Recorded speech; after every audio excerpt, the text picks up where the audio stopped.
Durant les années 30, la flambée du fascisme et du nazisme en Europe n'aura donc pas épargné les États-Unis. En témoigne à l'instant ce documentaire réalisé par Emmanuel Amara. De quoi s'interroger sur ce plateau de débat doc aujourd'hui sur les tentations de mise à mal de la démocratie américaine. Nous allons le faire avec nos invités présents aujourd'hui avec nous pour cette émission débat doc. Nicole Bacharan pour commencer. Bonjour. Bienvenue à vous. Vous êtes politologue franco-américaine, spécialiste de la société américaine et des relations franco-américaines. Votre dernier livre s'intitule « Requiem pour le monde libre, entre Trumpisme et islamisme, la trahison des valeurs humanistes ». C'est un ouvrage coécrit avec Dominique Simonet et il est publié aux éditions de l'Observatoire. Ludivine Giluy est également avec nous. Bienvenue à vous. Merci. Vous êtes historienne, spécialiste des États-Unis vous aussi, directrice de l'Observatoire de l'Amérique du Nord de la Fondation Jean Jaurès. Et puis enfin, Jean-Éric Brana est avec nous. Bonjour. Bonjour, bienvenue. Vous êtes spécialiste des questions relatives à la société et à la politique des États-Unis. Vous êtes maître de conférence à l'Université de Paris Panthéon-Assas et auteur de textes fondateurs de la Révolution américaine, 1775-1776, expliqué et commenté de la résistance à la légitimité populaire. C'est un ouvrage disponible, lui, chez Ellipse. Nous venons de voir ce documentaire ensemble, nous sommes revenus dans les années 30. Ce que nous dit ce documentaire, fondamentalement, c'est que le nazisme, le fascisme a bel et bien fait partie de l'histoire américaine. Ah mais oui, mais complètement, et même de manière importante, hein, on l'a vu. Mais ça nous rappelle aussi que depuis les fondements de la République américaine, donc 1776, la déclaration d'indépendance, la démocratie a toujours été une lutte. Elle a toujours été attaquée, cette démocratie américaine, par des courants xénophobes, autoritaires, souvent complotistes, et tout au long du 19e siècle et tout au long du 20e siècle. Est-ce qu'il y a une forme de conjonction de ces courants dans les années 30, évoqués dans le film? Exactement, mais n'oublions pas que c'est quand même le pays qui s'est fondé sur la passion de la liberté, tout en étant le pays du génocide des Indiens et de l'esclavage. Et ça, ce sont des fils qui se sont tirés, si j'ose dire, jusqu'aux années 30 et bien au-delà, jusqu'à aujourd'hui. On en parlera peut-être ensemble plus tard. Donc c'est vrai qu'on a vu dans ce documentaire des choses qui ont été très bien exprimées. Cet antisémitisme profond, le juif, la figure du juif, coupable de tous les malheurs du monde, qui revient à la surface très régulièrement au long de l'histoire. Et j'avais quelque chose que j'ai vraiment apprécié dans ce documentaire, c'est quand il est dit, ce pays d'immigrants a toujours été aussi un pays avec un sentiment d'hostilité à l'immigration. Et ça, on le retrouve tout au long. L'immigrant, en gros, qui n'est pas un blanc anglo-saxon et qui vient mettre à mal la belle civilisation américaine, tout en la construisant, tout en faisant tous les jobs dont personne ne veut pendant un temps.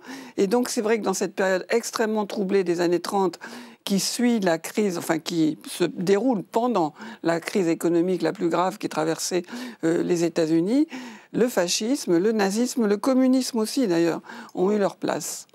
Est-ce qu'il y a tout de même, matière à relativiser ce que nous venons de voir et le récit que nous avons pu entendre dans ce documentaire? Est-ce que tout cela et ces mouvements ont eu une telle ampleur dans la société américaine ou est-ce qu'il convient tout de même de relativiser un tant soit peu les choses? Alors effectivement, hein, je suis d'accord avec Nicole Bacharan pour dire que on retrouve dans les années 30, et c'est bien exprimé par le documentaire, ce moment d'hostilité à l'immigration, cette tentative de recentrement sur une Amérique blanche, une Amérique à l'époque protestante par opposition aux catholiques, alors qu'aujourd'hui c'est davantage chrétienne. Mais dans le même temps, on ressort aussi de ce documentaire avec peut-être une impression, en ayant vu toutes ces images qui sont impressionnantes, que les États-Unis sont sur le point de basculer et qu'il s'agit d'un mouvement presque majoritaire. Et effectivement, on peut tout de même relativiser, même si c'est un mouvement préoccupant et d'une ampleur importante. Et qui vient de loin, hein, comme vient de le rappeler Nicole Bacharan. Il y a des racines qui sont là au XVIIIe siècle, qui sont là au XIXe siècle et qui viennent jusqu'à nos jours. Néanmoins. Mais on parle tout de même de quelques dizaines de milliers de personnes, au maximum quelques centaines de milliers. À l'époque, il y a à peu près 120 millions d'habitants aux États-Unis. On entend aussi parler de la remise en cause de Franklin Roosevelt, du New Deal, etc. Je rappelle juste un chiffre. Franklin Roosevelt a été réélu président des États-Unis en 1936 avec 60% des suffrages. Et face à lui, ce n'étaient pas les nazis, ce n'était pas le Bund, c'était un candidat républicain. Donc à ce moment-là, cette mouvance fasciste nazie est importante, mais n'est en aucun cas un fait majoritaire ou menace de renverser la démocratie aux États-Unis. Jean-Éric Brunard, par rapport à ce qui vient d'être dit là, pour recontextualiser le film que nous avons vu ensemble, il y a des choses à ajouter? Oui, je vois surtout un grand basculement au XXe siècle. Alors, je ne renie pas tout ce qui a été dit, bien évidemment, sur les racines qui arrivent avant, mais on a un événement très fort au XXe siècle, dès le départ, 6 septembre 1901, assassinat de McKinley. Pourquoi? Parce que à ce moment-là, on va tomber dans la question de l'altérité. C'est un Polonais, un ouvrier polonais, qui va l'assassiner, donc on va chercher le pourquoi. C'est un anarchiste, ça aussi, c'est un autre isme qu'il faut rajouter, qui est très fort dans ce début du XXe siècle aux États-Unis. Et le rejet de l'altérité va amener à ce rejet de l'immigration et du juif.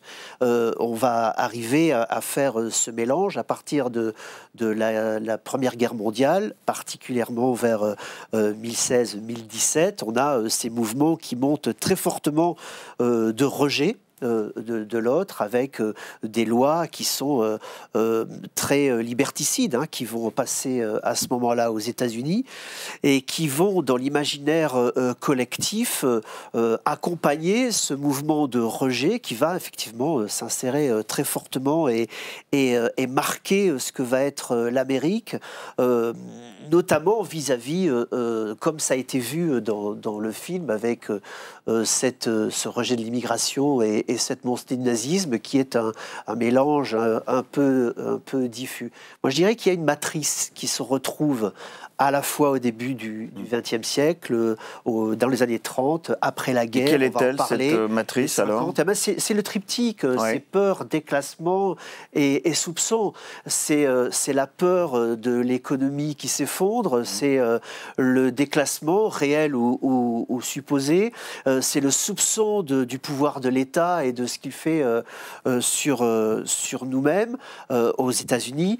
Et donc, évidemment, c'est le rejet à la fin avec la recherche d'un bouc émissaire qui soit juif, soit migrant, soit aujourd'hui avec l'islam, qui va amener une certaine partie des États-Unis à se recroqueviller et à se chercher une voie différente que celle qui est proposée par le bien commun et le vivre ensemble. On se demandera peut-être s'il y a eu d'autres périodes après cette Seconde Guerre mondiale où il y a eu des tentatives, des tentations de mettre à mal cette démocratie américaine, mais on retiendra surtout le titre de ce film, America First. Oui. America First, c'était le slogan durant la première campagne de Donald Trump pour la Maison-Blanche, c'était en 2016.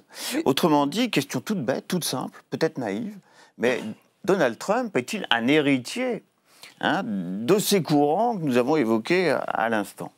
Oui et non. Alors la partie non, pour faire simple, ce n'est pas quelqu'un qui porte une idéologie.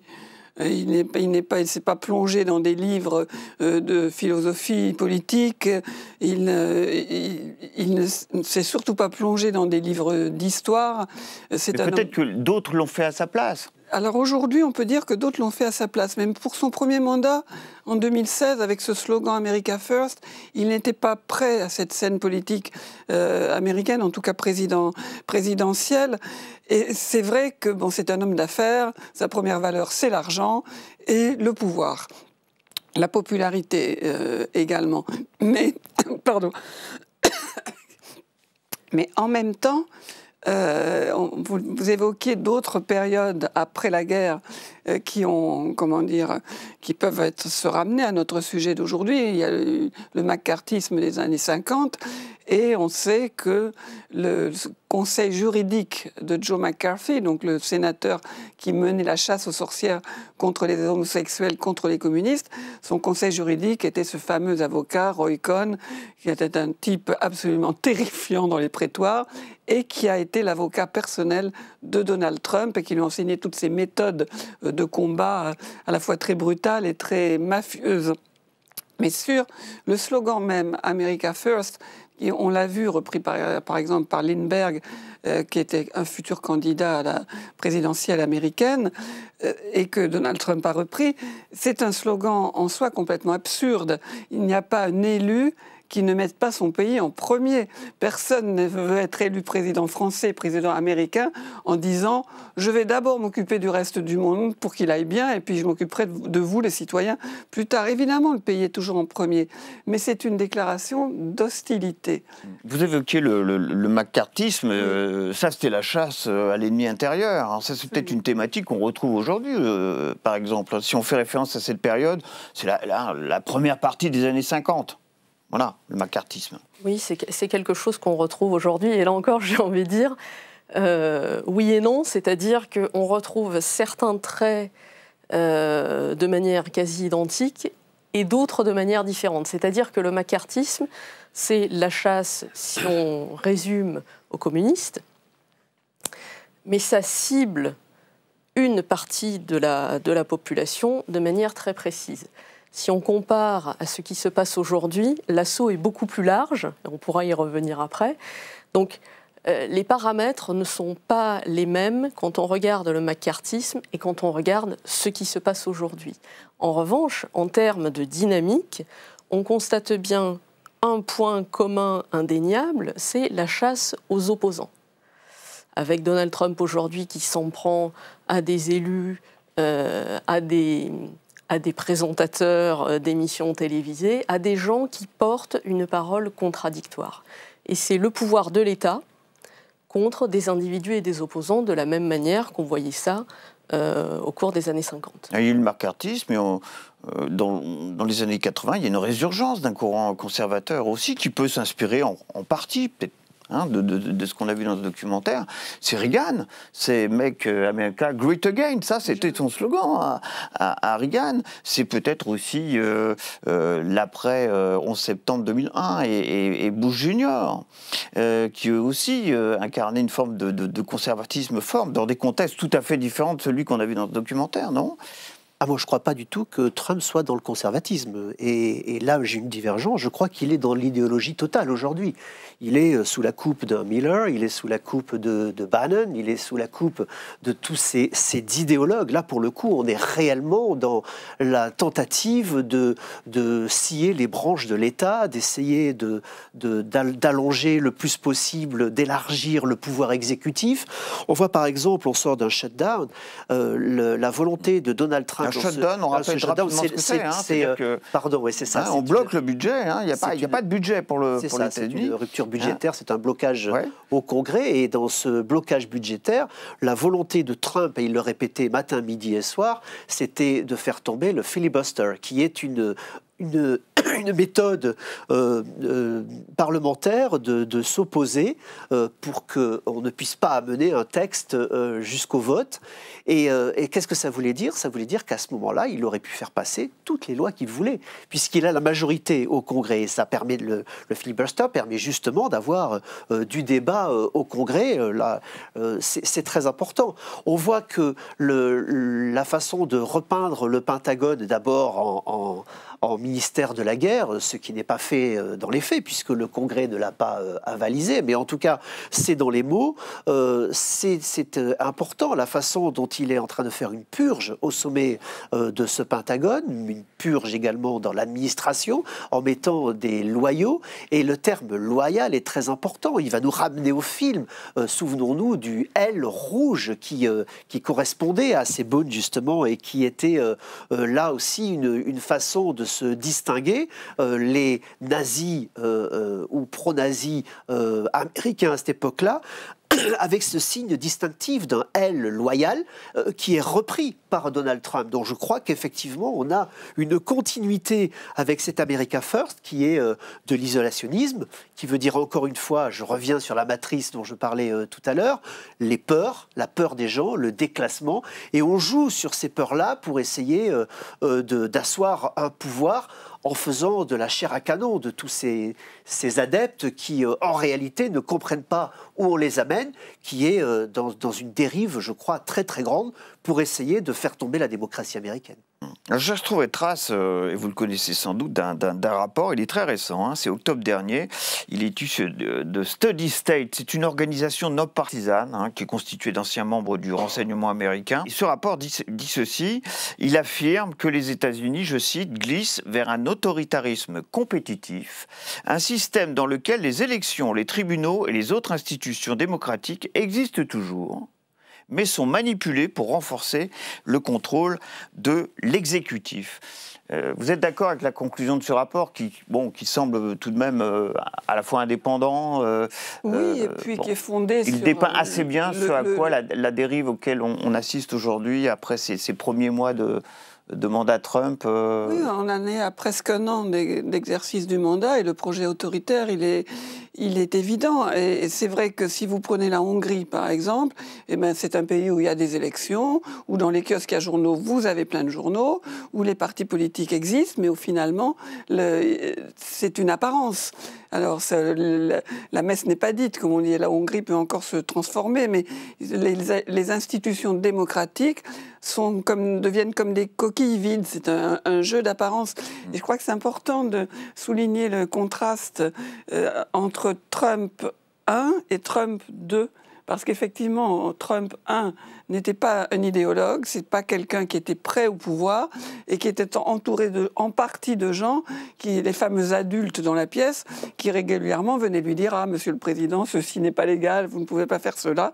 Alors que Trump 2, si lui-même n'est pas un idéologue construit, il est entouré d'idéologues et qui lui ont taillé un projet sur mesure, parce que le projet personnel de Trump, c'est « je suis président des États-Unis et je veux faire ce que je veux sans qu'on m'embête ».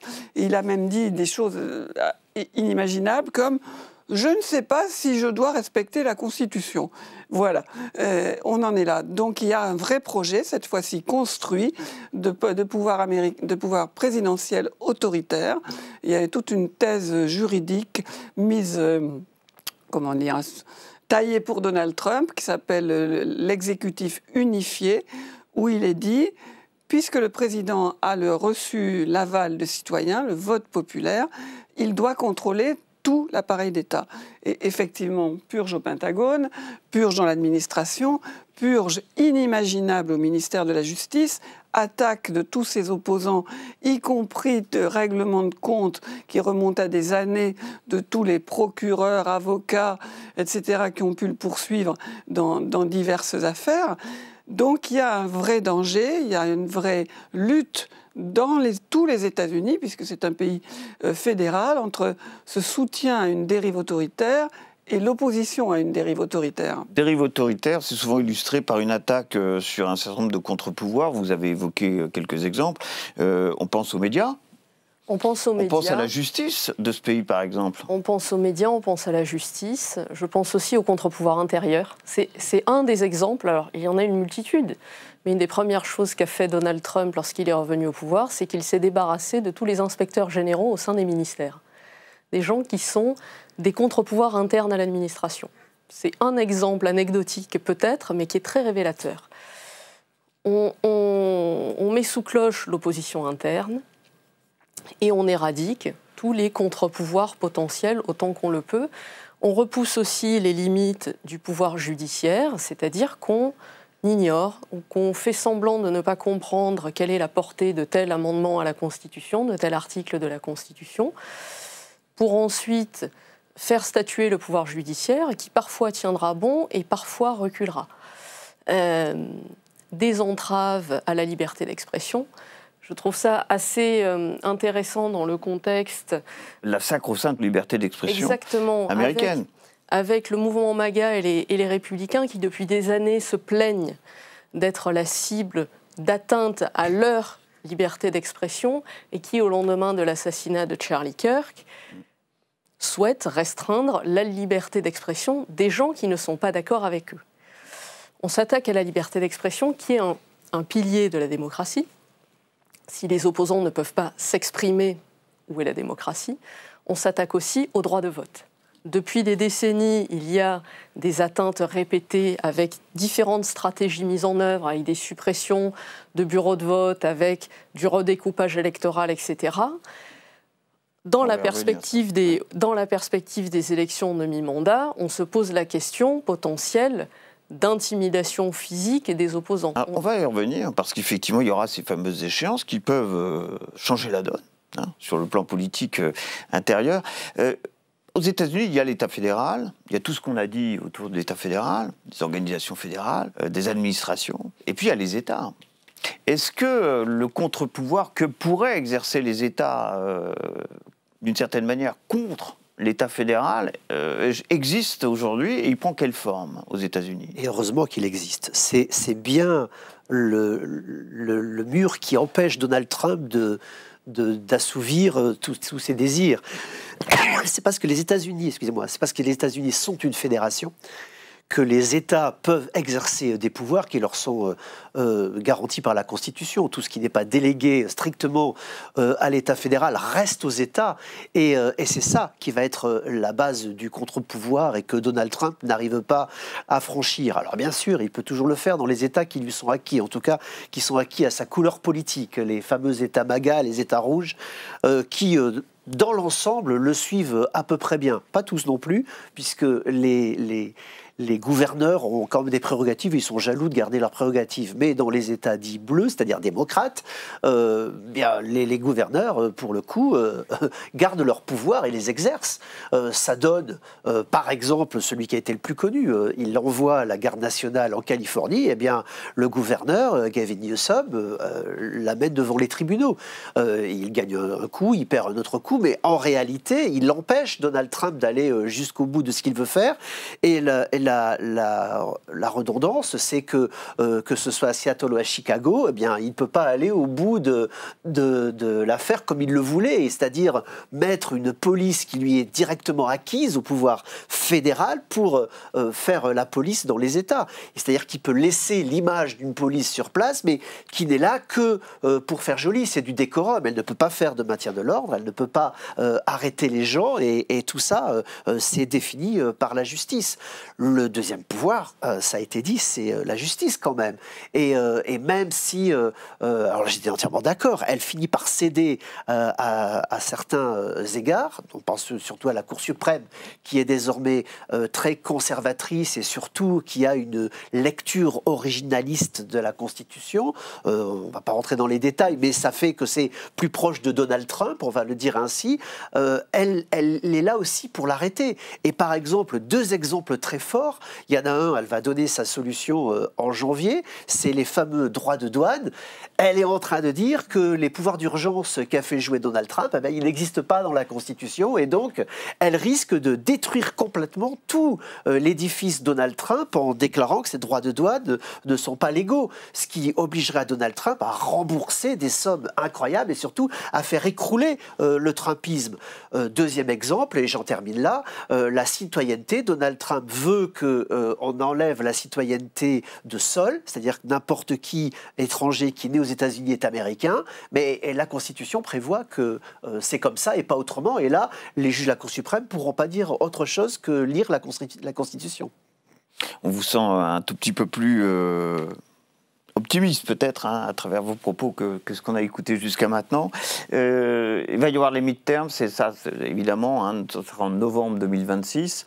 On renouvelle la Chambre des représentants en totalité, ça se fait tous les 2 ans, et puis un tiers du Sénat tous les 2 ans, donc un tiers du Sénat va être renouvelé.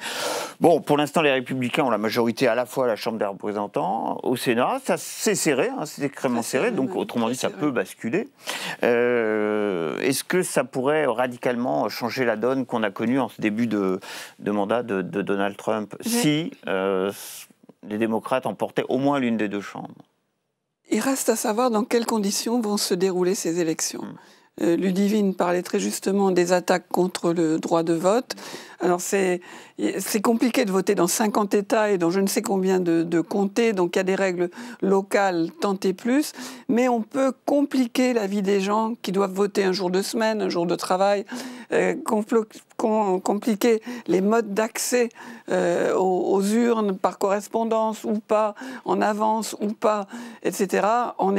Et dans nombre d'États conservateurs, en essayant de rendre la vie plus compliquée aux minorités dont on pense qu'elles voteront davantage démocrates.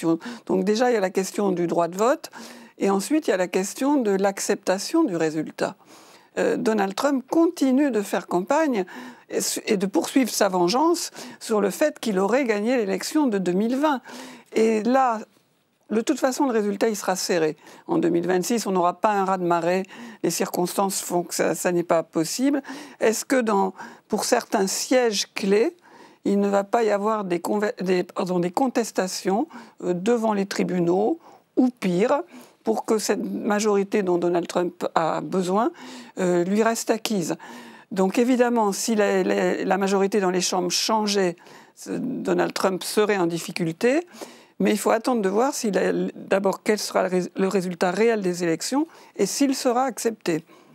C'est le trucage de ces élections qui est à craindre, si j'ai bien compris. Alors, vient de nous dire Nicole Bachar. Nous en sommes là aujourd'hui aux États-Unis. Il y a un vrai risque de voir ces élections truquées et contester si elles sont défavorables au pouvoir en place. Il y a un vrai risque d'entrave à l'exercice du vote, d'une part, et à la contestation potentielle des résultats après.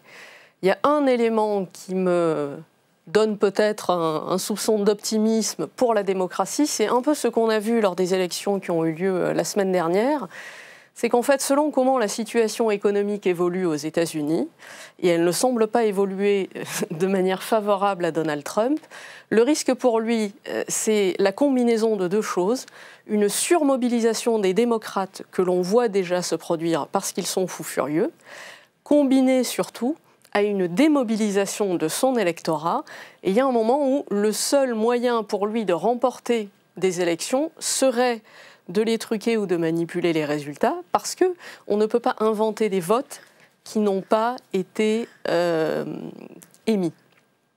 Et donc le risque pour lui, c'est que son électorat se démobilise en parallèle à une surmobilisation des démocrates qui le mettrait en difficulté avec potentiellement une perte de la Chambre des représentants. Pour le Sénat, c'est beaucoup plus compliqué. Merci beaucoup à tous les trois. Jean-Éric Brana, je suis vraiment désolé. C'est terminé. On aurait évidemment souhaité passer beaucoup plus de temps avec vous trois pour nous parler des tentations de mise à mal de cette démocratie américaine. Et ça a été le cas dans les années 30. C'est ce que nous a rappelé le documentaire que nous avons regardé ensemble. Merci aussi à Félicité Gavalda, Thibaut Brosset-Ekel, qui, comme à l'accoutumée, m'ont aidé à préparer cette émission. Vos réactions, #DébatDoc, c'est la bonne adresse. Nos invités seront là pour réagir à ce que seront ces réactions, c'est promis. Prochain rendez-vous avec DébatDoc, ça sera à la même place, la même heure, et toujours avec son documentaire et son débat. À très bientôt.